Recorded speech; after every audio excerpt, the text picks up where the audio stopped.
So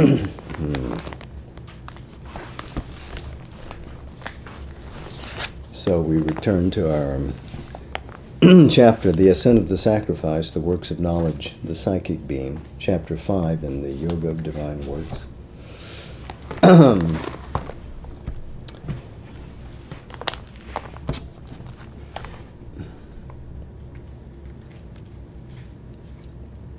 We begin from the position that Sri Aurobindo has insisted that all must be integrated based on a realization of the higher divine consciousness and a reaching back to claim all of life's properties and activities into that. But first, there has to be that essential realization, para-vidya. Claiming the field of apara-vidya is secondary. First, one must realize. Then one can collect, aggrandize, transform. Pardon me. So, this then is the true relation between divine and human knowledge. It is not a separation into disparate fields, sacred and profane. That is the heart of the difference. But the character of the consciousness behind the working. All is human knowledge that proceeds from the ordinary mental consciousness interested in the outside or upper layers of things, in process, in phenomena for their own sake, or for the sake of some surface utility or mental or vital satisfaction of desire or of the intelligence. But the same activity of knowledge can become part of the yoga if it proceeds from the spiritual or spiritualizing consciousness, which seeks and finds in all that it surveys or penetrates the presence of the timeless eternal and the ways of manifestation of the eternal in time. So this posits the essential realization, and then the ways, the methods, the modes of articulation that supreme conscious power possesses.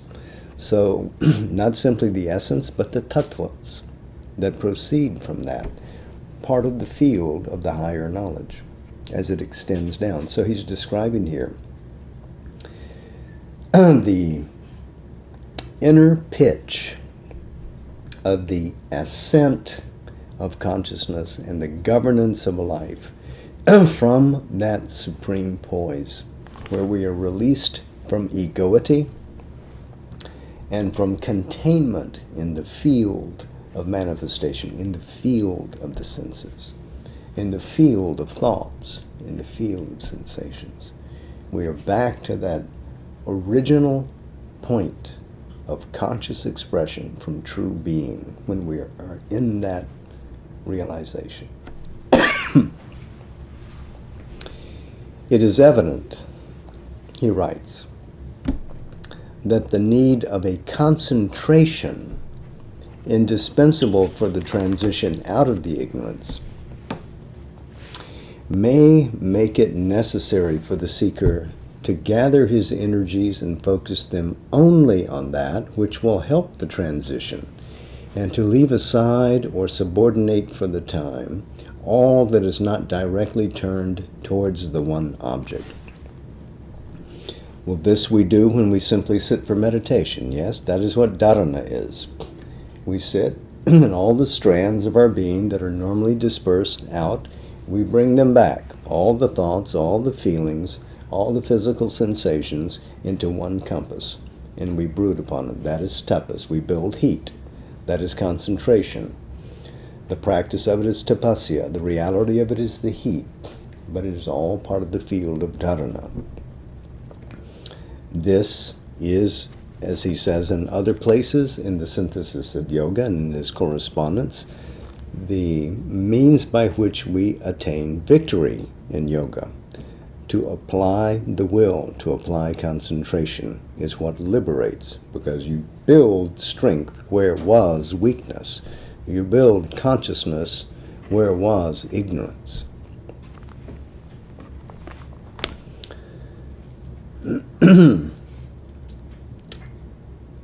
He continues, he may find that this or that pursuit of human knowledge with which he was accustomed to deal by the surface power of the mind still brings him, by reason of this tendency or habit, out of the depths to the surface, or down from the heights which he has climbed or is nearing to lower levels. So, if you can climb into the interior depths and move into the gulfs of the soul consciousness, or climb into the dimensions of the spiritual consciousness above the human mind, if you are not fully seated, if you don't find that your water level has become the same as that, then you may drift back down. Gravity may pull you back to the old condition, and you begin to lose the consciousness that you gained. This is what he means here.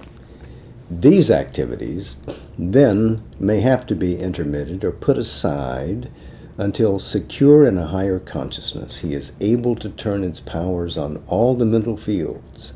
Then, subjected to that light or taken up into it, they are turned by the transformation of his consciousness into a province of the spiritual and divine.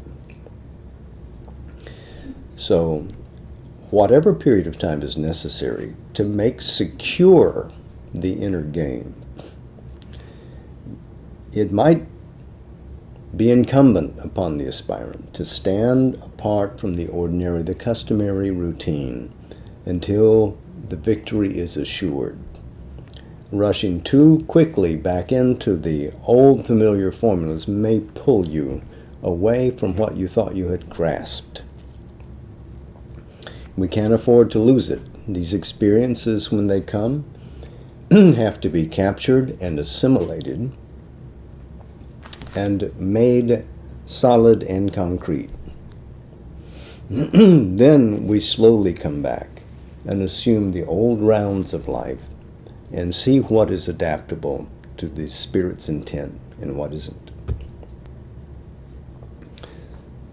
So first, get that consciousness, and then subject all to the light of that consciousness, and then transform that consciousness. All that cannot be so transformed or refuses to be part of a divine consciousness, he will abandon without hesitation, but not from any preconceived prejudgment of its unfitness or its incapacity to be an element of the new inner life. In other words, not from moral conviction. That's an ugly fellow over there and we'll leave him outside. No, anything that is willing to change, to, in a sense, respond to the divine inspiration and touch, can be welcomed into the life. Nothing is necessarily outside of it. But what refuses, another matter.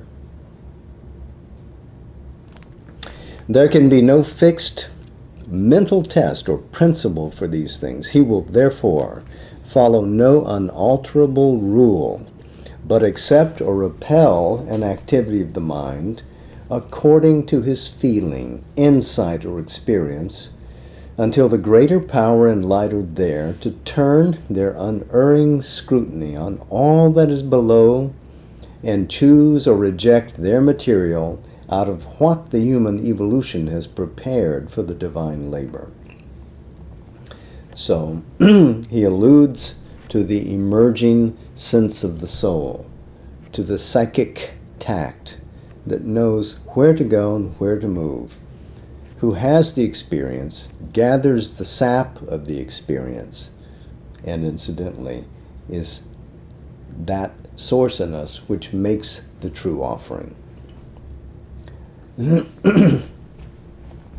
How precisely or by what stages this progression and change will take place must depend on the form, need, and powers of the individual nature. In the spiritual domain, the essence is always one, but there is yet an infinite variety. And at any rate, in the integral yoga, the rigidity of a strict and precise mental rule is seldom applicable. For even when they walk in the same direction, no two natures proceed on exactly the same lines in the same series of steps, or with quite identical stages of their progress. It may yet be said that a logical succession of the stages of progress would be very much in this order. So, although great variety is permitted, still there are some sensible definitions. Here's one.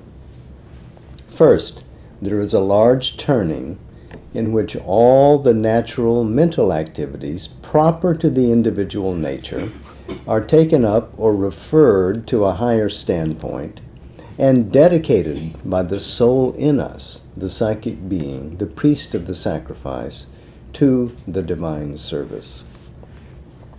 Next, there is an attempt at an ascent of the being and a bringing down of the light and power proper to some new height of consciousness gained by its upward effort into the whole action of the knowledge. So first, the psychic governance, and then an ascent and a descent to acquire a new height. So the one is the movement interiorly to gain access to the soul and convey its power to all the psychological members of the team. And then an ascent, once this thing is inside, because it's awfully hard to rise very far in consciousness until you have proceeded somewhat within. So first inside and then up. The ascent.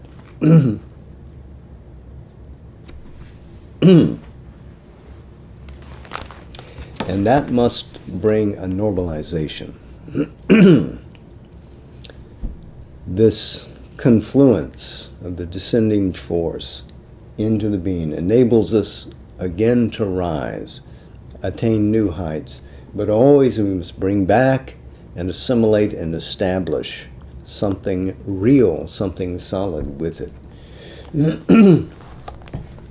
He continues, here there may be a strong concentration on the inward central change of the consciousness and an abandonment of a large part of the outward going mental life, or else its relegation to a small and subordinate place.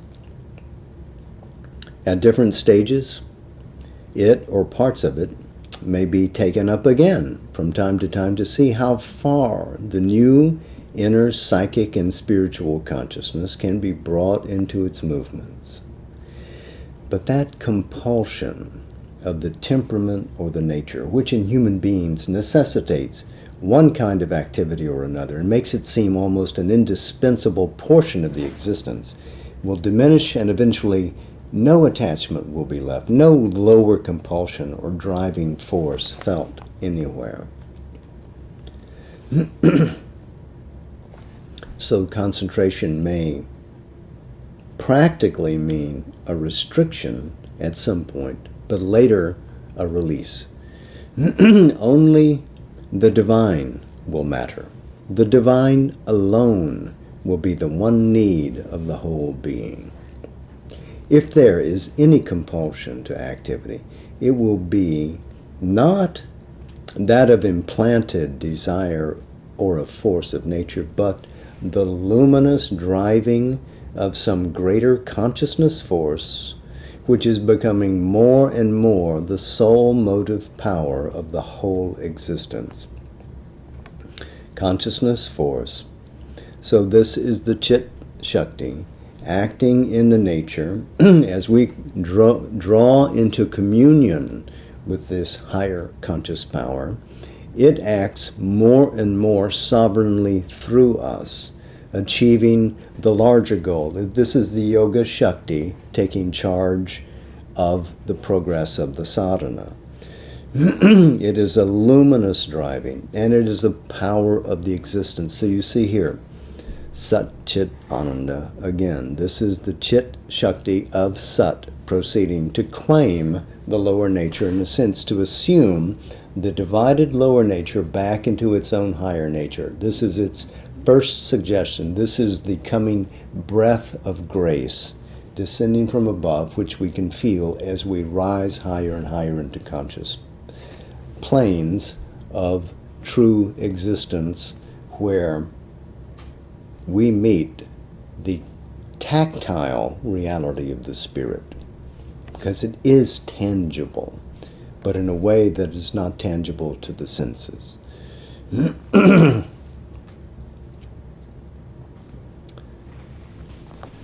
So this is the higher nature invading the lower nature, one stage at a time.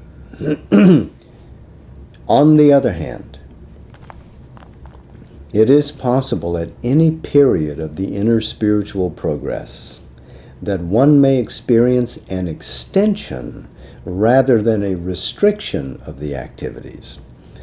There may be an opening of new capacities of mental creation and new provinces of knowledge by the miraculous touch of the Yoga Shakti. Aesthetic feeling, the power of artistic creation in one field or many fields together, talent or genius of literary expression, a faculty of metaphysical thinking, any power of eye or ear or hand or mind power may awaken where none was apparent before. And again, Sri Aurobindo is writing in 1932, half a dozen years after the establishment of the Sri Aurobindo ashram under his and the mother's guidance. And these powers of expression were becoming more and more visible and audible in the ashram community, because poetry is read aloud, music is sung or played, and Mother was teaching people how to draw and how to paint, etc., in these early formative years. And so the whole aesthetic life of the ashram began to involve more and more people in this glorious period of its development. So, as he wrote this was becoming real in the ashram. The divine within may throw these latent riches out from the depths in which they were hidden, or a force from above may pour down its energies to equip the instrumental nature for the activity or the creation of which it is meant to be a channel or a builder. So, from within, the soul's power comes forward and, in a sense, manifests all the riches that are normally kept behind the screen. We have them, but we don't know how to get them out. The soul can show the way. Or they descend from above in an afflatus, that descent of light and power, which seizes the instruments here and compels them to express, from inside or from above, and sometimes from both. But whatever may be the method or the course of development chosen by the hidden master of the yoga, the common culmination of this stage is the growing consciousness of him alone as the mover, decider, shaper of all the movements of the mind and all the activities of knowledge. So this is something that Sri Aurobindo had intimate experience with in his own sadhana, but also could point back to the Bhagavad Gita and luminous passages there where Krishna, speaking as Purushottama, says, "This I am, and I am stationed in all beings, and as you become aware of me, you'll become aware not only of me in you, but of me in all else." And this, the great liberating experience of the Vedanta. And there are two signs of the transformation of the seeker's mind of knowledge and works of knowledge from the process of the ignorance to the process of a liberated consciousness working partly, then wholly in the light of the Spirit. So even though we're speaking here about the yoga of divine works, it is a yoga founded on a kind of communal knowledge. We commune with the Supreme, and by knowing that to whom we offer, the offering is perfected. The works become perfect because we know the author, the true author of the work.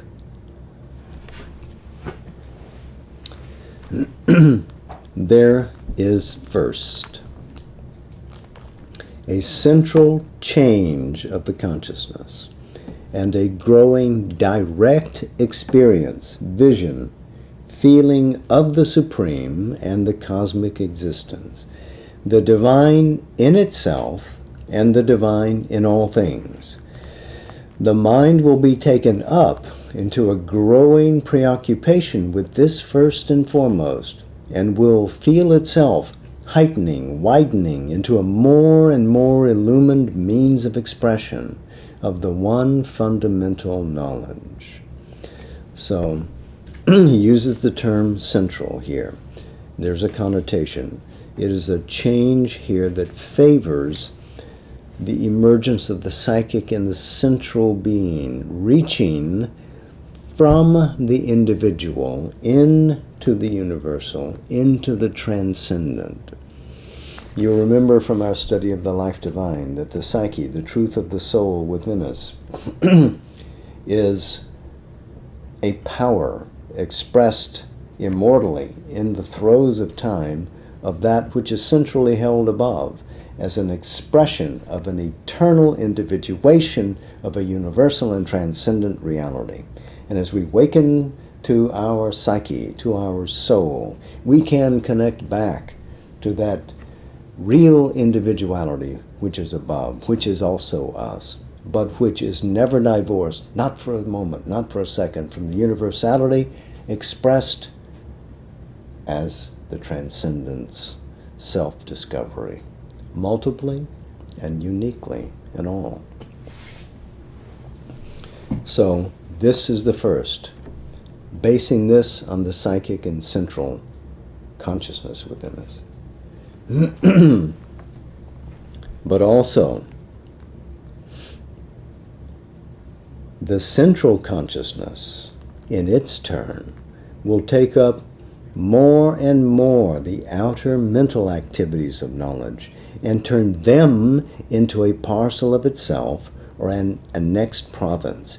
It will infuse into them its more authentic movement and make a more and more spiritualized and illumined mind its instrument in these surface fields, its new conquests, as well as in its own deeper spiritual empire. So there is an inner shift that then pushes the spiritualized awareness that we gain into the wide range of manifestation on all levels of the mind's activities. Then he proceeds, and this will be the second sign, the sign of a certain completion and perfection, that the divine himself has become the knower, and all the inner movements, including the activities of what was once a purely human mental action, have become his field of knowledge. So here, the divine fuses into and becomes the knower with an enriching, transcending identity implanted in us. It isn't that we disappear, But we become identified with that, as the Gita again says. There will be less and less individual choice, opinion, preference, less and less of intellectualization, mental weaving, cerebral galley slave labor. A light within will see all that has to be seen, know all that has to be known, develop, create, organize. It will be the inner knower who will do in the liberated and universalized mind of the individual the works of an all-comprehending knowledge. So again, the transcendent works through the universal in the individual.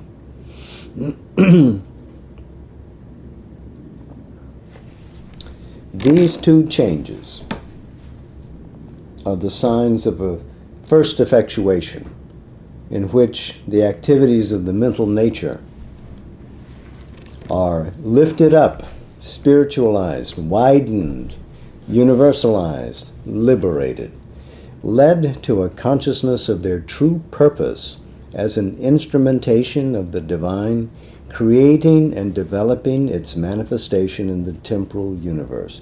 Look at what is suggested here. Led to a consciousness of their true purpose. These things are not erased. The various aspects of our nature, which may be ignorant in their ordinary operation, given the chance to live in the presence of a divine light, can see what it is that they're meant to do and joyfully plug themselves in and collaborate with the manifestation of a divine life. Not oppose, not obstruct, not obscure, but instead partner.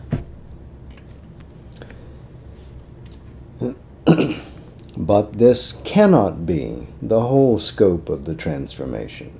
So this seems wonderful. This is magnificent. This seems that it consummates all that is possible to us. To be aware as the individual of universality and to know that one comes from this transcendent supreme. Isn't this enough? He says no. But this cannot be the whole scope of the transformation. For it is not in these limits that the integral seeker can seize from his ascension or confine the widening of his nature. For if it were so, knowledge would still remain a working of the mind, liberated, universalized, spiritualized, but still, as all mind must be, comparatively restricted, relative, imperfect in the very essence of its dynamism. It would reflect luminously great constructions of truth, but not move in the domain where truth is authentic, direct, sovereign, and native. There is an ascension still to be made from this height, by which the spiritualized mind will exceed itself and transmute into a supramental power of knowledge. Already in the process of spiritualization, it will have begun to pass out of the brilliant poverty of the human intellect. It will mount successively into the pure, broad reaches of a higher mind, and next into the gleaming belts of a still greater free intelligence illumined with a light from above. At this point, it will begin to feel more freely, admit with a less mixed response, the radiant beginnings of an intuition, not illumined, but luminous in itself, true in itself, no longer entirely mental, and therefore subjected to the abundant intrusion of error. Here, too, is not an end, for it must rise beyond, into the very domain of that untruncated intuition, the first direct light from the self-awareness of essential being, and beyond it, attain that from which this light comes. For there is an overmind behind mind, a power more original and dynamic which supports mind, sees it as a diminished radiation from itself, uses it as a transmitting belt of passage downward, or an instrument for the creations of the ignorance.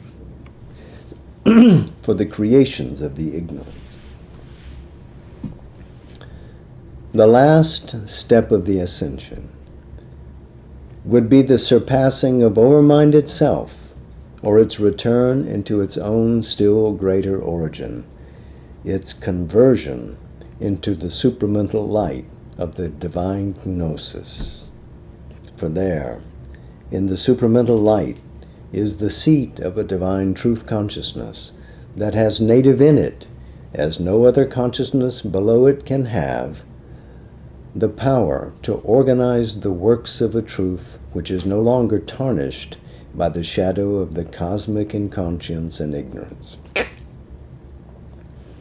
There to reach, and thence to bring down, a supramental dynamism that can transform the ignorance, is the distant but imperative supreme goal of the integral yoga. So, when we went through the Life Divine, of course, there was that late chapter 26 in the second book, coming close to the end, in which he described that radiant group of steps that led to the pinnacle, to the gate of the supramental. The higher mind, the illumined mind, intuition and overmind.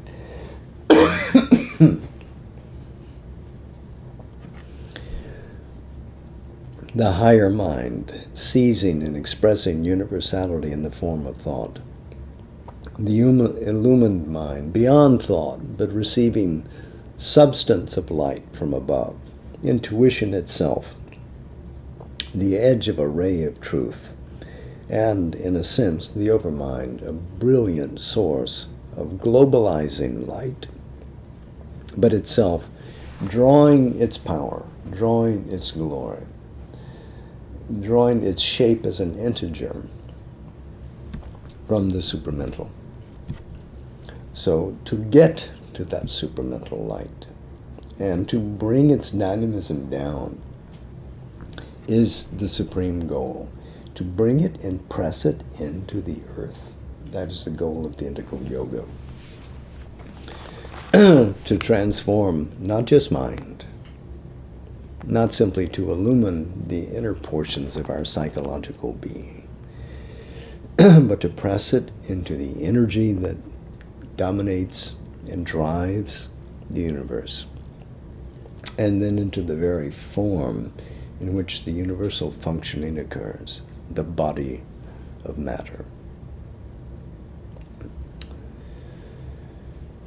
As the light of each of these higher powers is turned upon the human activities of knowledge, any distinction of sacred and profane, human and divine, begins more and more to fade until it is finally abolished as osios, a word that means unoccupied or indolent. Here it means useless or futile.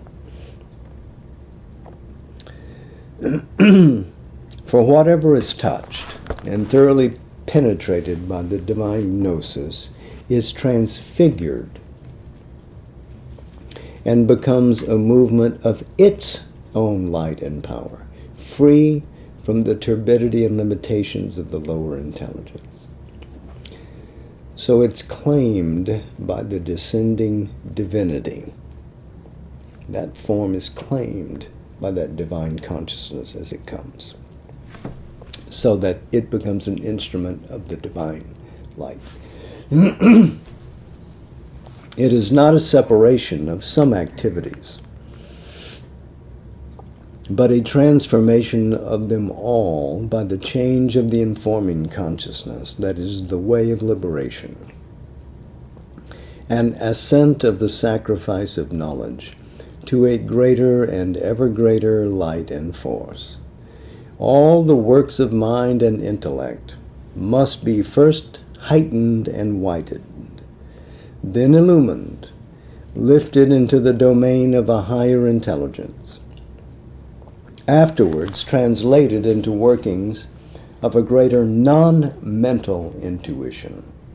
These again transformed into the dynamic outpourings of the overmind radiance, and those transfigured into the full light and sovereignty of the supramental gnosis. So the ascent means a greatening of the conscious power, and that all aspects, powers of our awareness have to be lifted up and transformed. So the ascent is an ascent of consciousness. It is an ascent of offering, but the ascent takes us up and lifts us into a diviner consciousness. And so he is restating here what he said just a few sentences earlier. It is this that the evolution of consciousness in the world carries prefigured but latent in its seed and in the straining, tense, and tension of its process. Nor can that process, that evolution cease, till it has evolved the instruments of a perfect in place of its now imperfect manifestation of the Spirit. So all is embedded in conscious nature. Seems to be secret and obscure here, but must emerge and ascend until it attains its self-determined status above. It cannot be stopped. The evolution will continue until nature has fully risen and declared herself to be queen. That is the goal of the Mahashakti, and that the Yoga Shakti achieves step by radiant step in the progress of the integral yoga. So I think it's a good place to end, and I won't torture you with my voice much longer. This is a section, though, from Savitri, Book 10, The Book of the Double Twilight, Canto 4, The Dream Twilight of the Earthly Real. This begins on around page 659 in most books.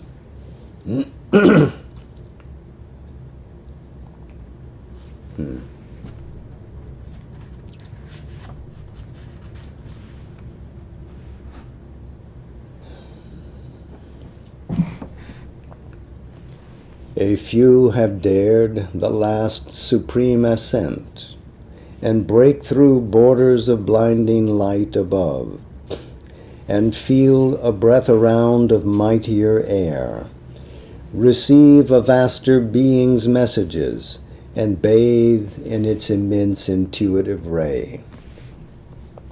On summit mind are radiant altitudes exposed to the luster of infinity, outskirts and dependencies of the house of truth, upraised estates of mind and measureless. There man can visit, but there he cannot live. A cosmic thought spreads out its vastitudes. Its smallest parts are here philosophies, challenging with their detailed immensity, each figuring an omniscient scheme of things. But higher still can climb the ascending light. There are vasts of vision and eternal suns, oceans of an immortal luminousness, flame hills assaulting heaven with their peaks. There, dwelling, all becomes a blaze of sight. A burning head of vision leads the mind. Thought trails behind it its long comet tail. The heart glows, an illuminate and seer, and sense is kindled into identity. A highest flight climbs to a deepest view. In a wide opening of its native sky, intuition's lightnings range in a bright pack, hunting all hidden truths out of their layers.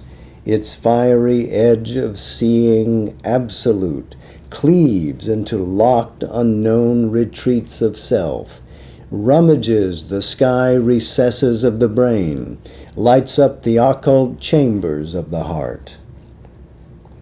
Its spear point ictus of discovery, pressed on the cover of name, the screen of form, strips bare the secret soul of all that is. Thought there has revelation's sun-bright eyes. The word, a mighty and inspiring voice, enters truth's inmost cabin of privacy and tears away the veil from God and life. Then stretches the boundless finite's last expanse, the cosmic empire of the overmind, time's buffer state bordering eternity, too vast for the experience of man's soul. All here gathers beneath one golden sky. The powers that build the cosmos station take in its house of infinite possibility. Each god from there builds his own nature's world. Ideas are phalanxed like a group of suns, each marshalling his company of rays. Thought crowds in masses, seized by one regard. All time is one body, space a single look. There is the Godhead's universal gaze, and there the boundaries of immortal mind. The line that parts and joins the hemispheres closes in on the labor of the gods, fencing eternity from the toil of time. In her glorious kingdom of eternal light, all ruler, ruled by none, the truth supreme, omnipotent, omniscient, and alone, in a golden country keeps her measureless house. In its corridor she hears the tread that comes out of the unmanifest, never to return till the unknown is known and seen by men. Above the stretch and blaze of cosmic sight, above the silence of the wordless thought, formless creator of immortal forms, nameless, investitured with the name divine, transcending time's hours, transcending timelessness, the mighty mother sits in lucent calm and holds the eternal child upon her knees, attending the day when he shall speak to fate.